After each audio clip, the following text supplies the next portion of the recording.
Welcome back. In an effort to target invasive species in Florida, Governor Rick Scott signing a bill this week allowing Florida Fish and Wildlife to capture or even kill the species. That bill is aimed at reducing the number of invasive species that cause damage to the state's ecosystem. ABC 7's Dwayne Lindo joins us with more details. Dwayne? Well, guys, these invasive animals include lionfish, pythons, and an exotic species of the lizard family called a tegu. These animals are relatively new to the state of Florida, and the climate here pretty ideal for them. And of course, they breed rapidly.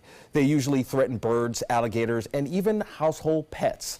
We spoke with Florida Fish and Wildlife today, and they've been ramping up efforts to remove these lizards. They're also supporting research to improve the ability to detect and remove these animals. They say they've removed over 5,300 tegus since 2012, most of them from Broward and Dade counties out east. But it was just recently one of those lizards was removed from a senior living community in Bradenton. He ran through here and he went up this tree right here, and then he was up in a tree this way, and then he walked out, and he was pretty good size. He was probably maybe 2 foot, a little over that. If you got in his way, he's gonna bite you. These critters around Florida, Fish and Florida Wildlife suggests not leaving pet food outside. For a complete FWC How You Can Help list, visit our website, mysuncoast.com, and click on this story link. Back to you. All right, Dwayne, thank you. The battle continues over the controversial process for restoring ex-felons' voting rights in Florida. Governor Scott and the Florida cabinet are taking the case to a federal appeals court. Attorney General Pam Bondi's office is requesting a stay of an order by a U.S. district judge that gave the state an April 26 deadline for making changes to the process. But the judge quickly rejected that request for a stay and reiterated earlier rulings that the state's current process is unconstitutional. Today, Bondi hammered the judge's ruling and defended the state's authority to decide how to handle restoration of rights. We have been following the law. We firmly believe it is the law in the state of Florida, and we plan on enforcing the laws. And that's what I do as Chief Legal Officer of the state of Florida. So yes, we are appealing it, and we will appeal it to the highest court. Restoration of voting rights has long been a controversial legal and political issue in Florida. Under the current process, ex-felons must wait 5 or 7 years after their sentences are complete to apply to have rights restored. After applications are filed, the process can take years to complete. Today, Governor Scott visited Ponce Inlet to sign Ponce's Law, which creates harsher penalties for animal abusers. Ponce's Law is named for a 9-month-old Labrador Retriever puppy found beaten to death in Ponce Inlet last year. This legislation allows a judge to bar someone convicted of animal cruelty from owning a pet and also makes it more likely that an offender would go to prison. Denver Broncos linebacker Von Miller is under investigation by the Florida Fish and Wildlife Conservation Commission following a fishing trip to the Sunshine State. Miller posting photos on social media of him hauling in and posing with a massive hammerhead shark.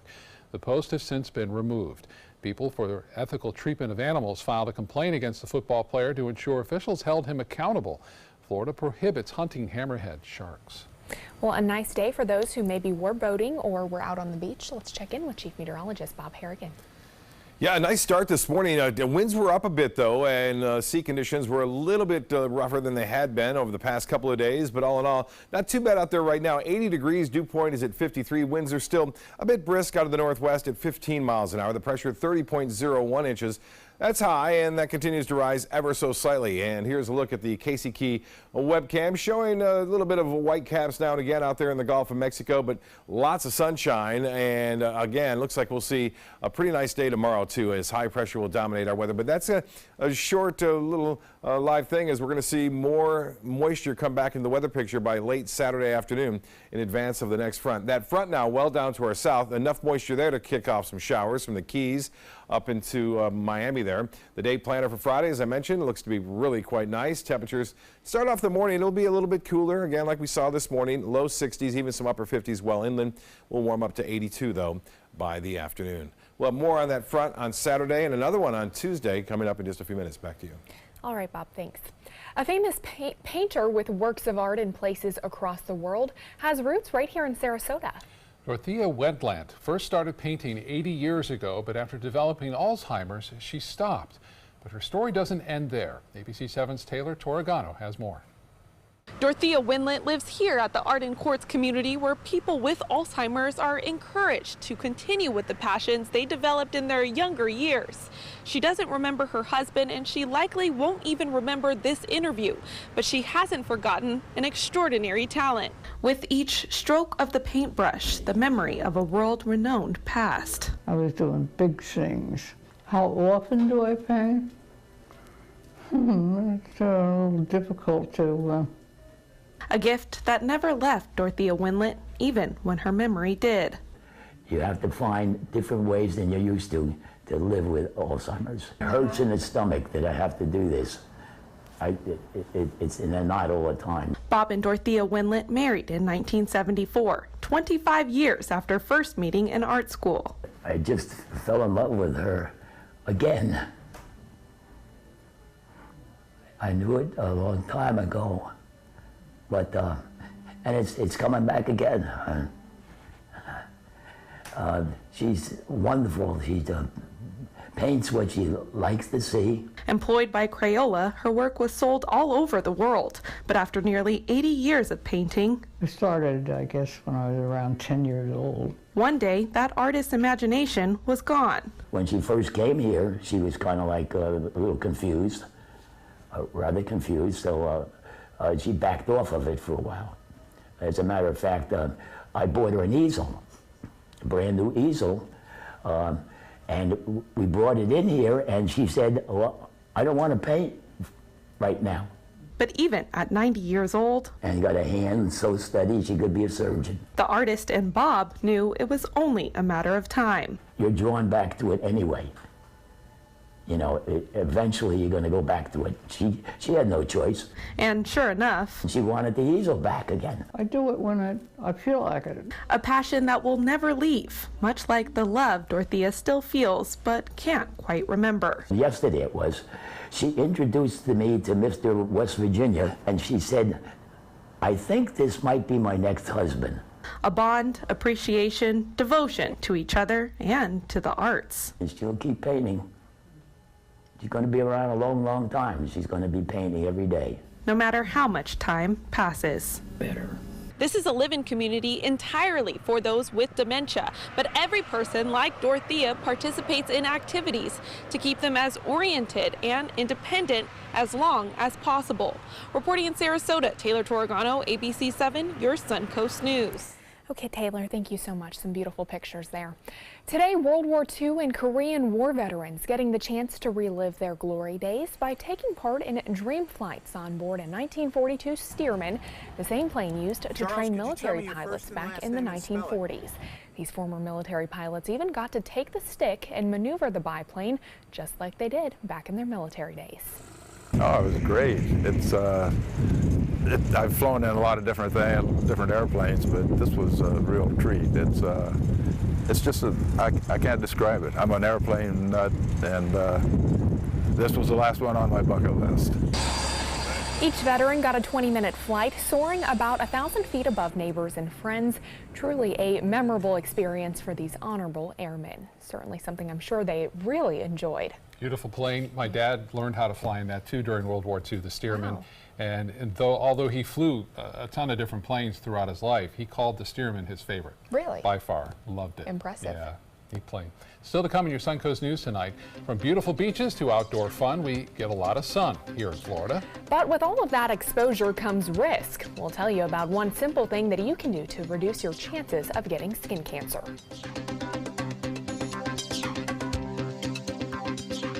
It's California Closet's Lighting and Accessories Sales Event. Save up to $1,000 now through April 30th. Call 1-800-CAL-CLOSETS for your free design consultation or visit us online at californiaclosets.com. My name is Stephen Campagna. We're Ben Gates and Dramus, and here is your law tip of the week. If you've been injured in a car accident, the state of Florida only gives you a specific amount of time to file a claim. So act now, give us a call. Fun for the whole family, the 26th Annual Venice Shark's Tooth Festival, benefiting special athletes of Sarasota County, fossil vendors, arts and crafts, food, children's games, and live entertainment with headliners the Gator Creek Band on Friday night, Rockin' Rogues, Maiden Cane, Glass Onion, Kettle of Fish, Paisley Craze, and the Boogeymen. Admission $4, children 12 and under free. Parking is free. The annual Venice Shark's Tooth Festival, April 13th, 14th, and 15th at the Venice Airport Festival Grounds. The La Musica International Chamber Music Festival, the annual celebration of a distinctive cultural gem in Sarasota, with renowned musicians from around the world. April 9th through April 18th at the Sarasota Opera House. Visit lamusicafestival.org, click on Festival, open tickets, and get your seats now.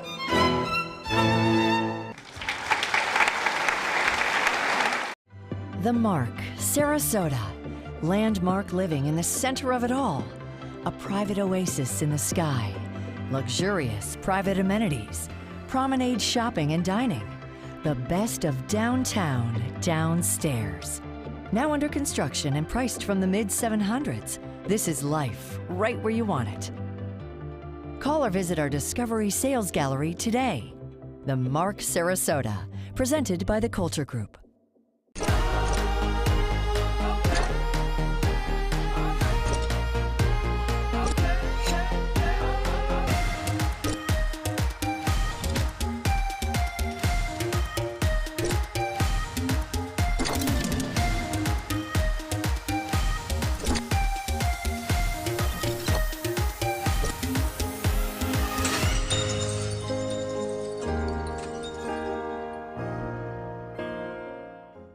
Every week on Animal Outtakes, it's a new animal adventure.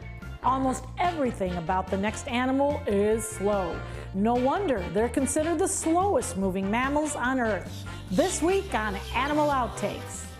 It's California Closet's Lighting and Accessories Sales Event. Save up to $1,000 now through April 30th. Call 1-800-CAL-CLOSETS for your free design consultation or visit us online at californiaclosets.com. Compare how often ultraviolet radiation sees you and then how often you see your dermatologist. With more, here's ABC's Janae Norman.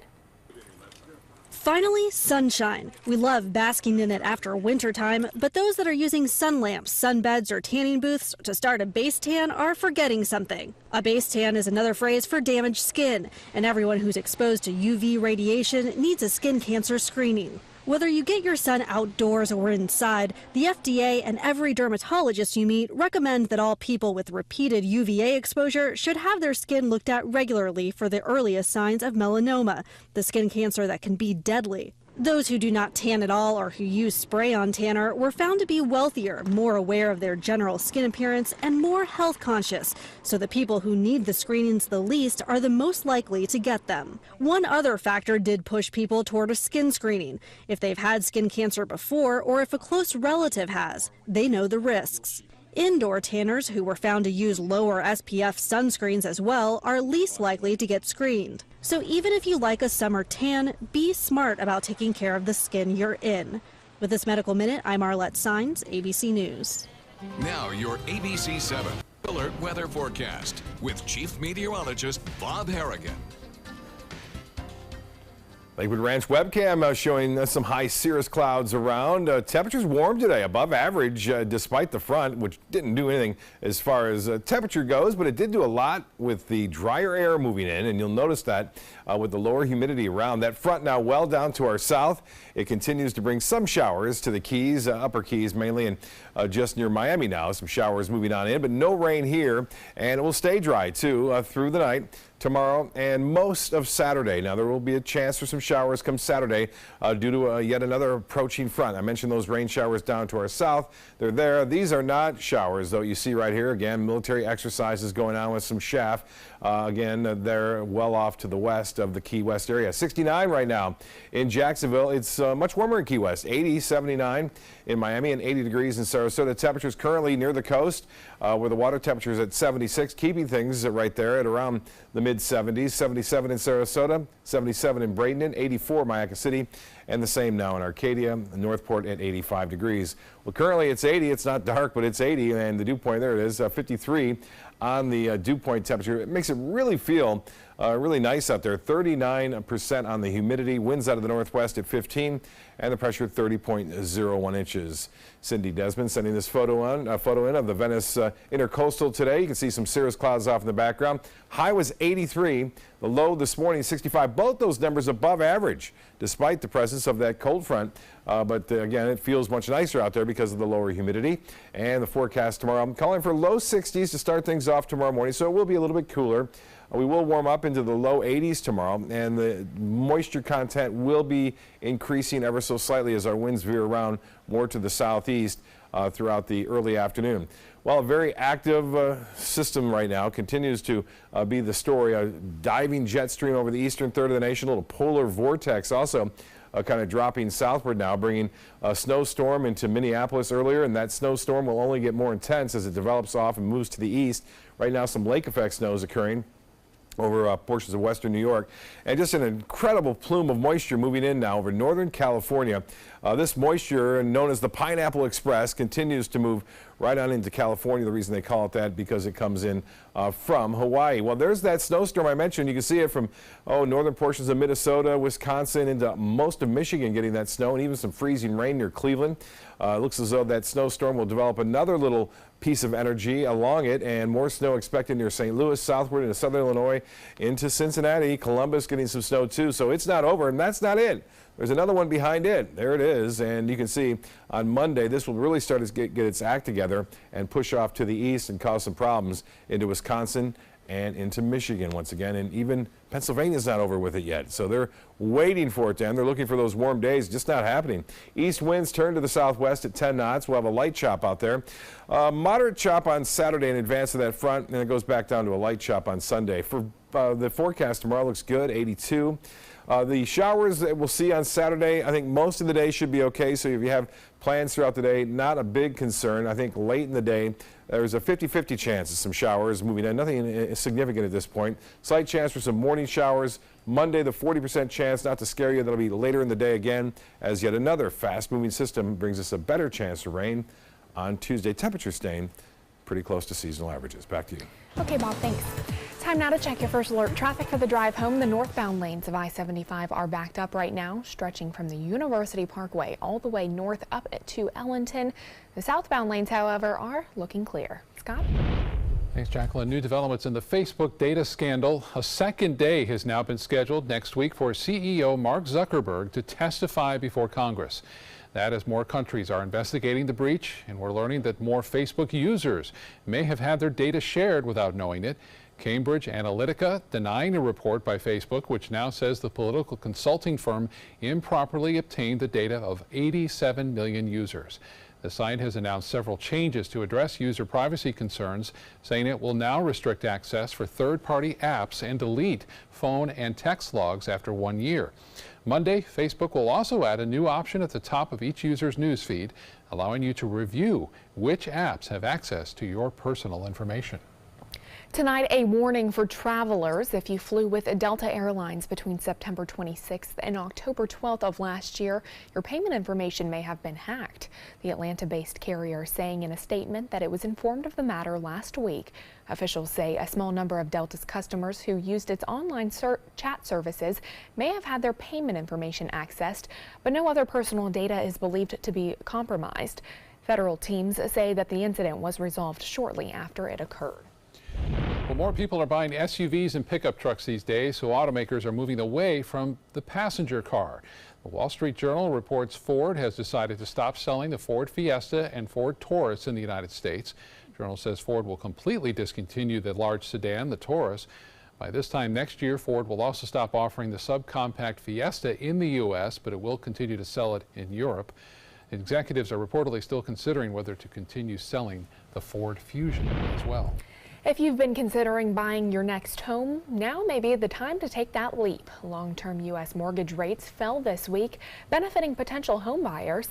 The average rate on a 30-year fixed-rate mortgage dipped 0.04% last week to 4.40.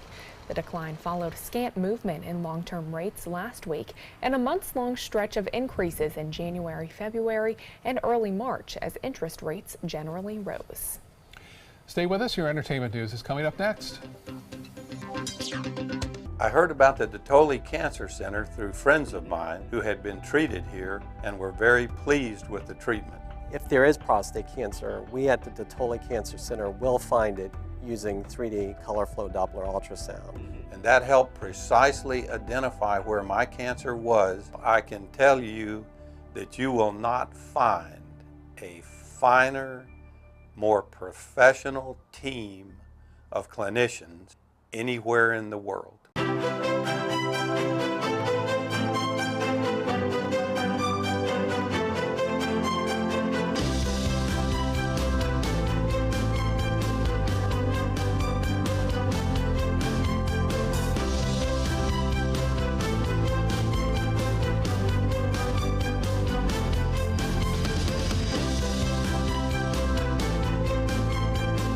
Rugs as Art, Sarasota's only area rug superstore. The Wild Broadway series brings you Funny Girl. Fanny Bryce dreams of being famous and through sheer guts and determination becomes a star of the Ziegfeld Follies. Playing March 28th through April 15th, it's the songs and story that generations have grown to love. Call the Players Center at 365-2494 or visit us at theplayers.org. Don't rain on my parade. Come see Funny Girl. 20 years ago, the moviegoers of Sarasota looked up at the silver screen and wanted something more. And they got exactly what they wanted. 20 years of some of the best independent films from around the world. The most iconic Hollywood stars walking the red carpet. The most glamorous parties in Southwest Florida. 20 years building up to the most exciting announcement in, well, 20 years at the Sarasota Film Festival, April 13th to the 22nd. This is the story of a boy who is very sensitive to lights and sounds. So he built secret hiding places where nothing could get in. The boy didn't like looking people in the eye. It made him feel uncomfortable. One day, he found out he had something called autism. His family got him help, and slowly, he learned how to live with it better. Early intervention can make a lifetime of difference. Learn the signs at autismspeaks.org. Get all the local information you need before you leave home in the morning. Watch Good Morning Suncoast weekdays on ABC7 to get breaking news, plus first alert, weather, and traffic focused on where you live. ABC7, we're here for you. With a slight stumble, comedian Bill Cosby arrived for the fourth day of jury selection in his retrial on sexual assault charges. Lawyers just need to pick 6 alternate jurors before the case can move forward now. Cosby is charged with drugging and molesting a former Temple University athletics administrator at his home back in 2004. The judge last June declared a mistrial after more than 52 hours of jury deliberations over 6 days. Well, Twitter gained a superstar user yesterday. Grammy-winning musician Stevie Wonder joined the social media platform and posted his first tweet paying tribute to Martin Luther King Jr. He posted a video of celebrities discussing their dreams and a nod to King's famous I Have a Dream speech. Bette Midler, Billy Crystal, Common, Dave Chappelle, Warren Buffett, and the Obamas all made appearances in that video. Wonder has long been an advocate for keeping King's legacy alive. He released the song Happy Birthday in 1980 as a tribute to King and spearheaded a campaign to make his birthday a national holiday. You've got to know when to hold 'em and know when to fold 'em. Singer Kenny Rogers calling it quits, saying farewell to his farewell tour. The Gambler's last deal was supposed to be his last round of concerts before retirement. Unfortunately, that tour is being cut short. According to several music venues, the country music legend has canceled the rest of his 2018 performances, taking the advice of his doctors. The 79-year-old has apparently been dealing with a number of health issues throughout that tour. Well, it's been 50 years since the Beatles went to Pepperland in Yellow Submarine, and to celebrate the anniversary, it's coming back to the big screen. Specialists restored the psychedelic film in 4K digital resolution and remixed the songs and score in 5.1 stereo surround sound at Abbey Road Studios. Yellow Submarine will be back in theaters this July. certainly a lot of people that'll probably be interested in seeing that one. Their music lives on. Yeah. All right, we'll be right back with more news. Stay with us.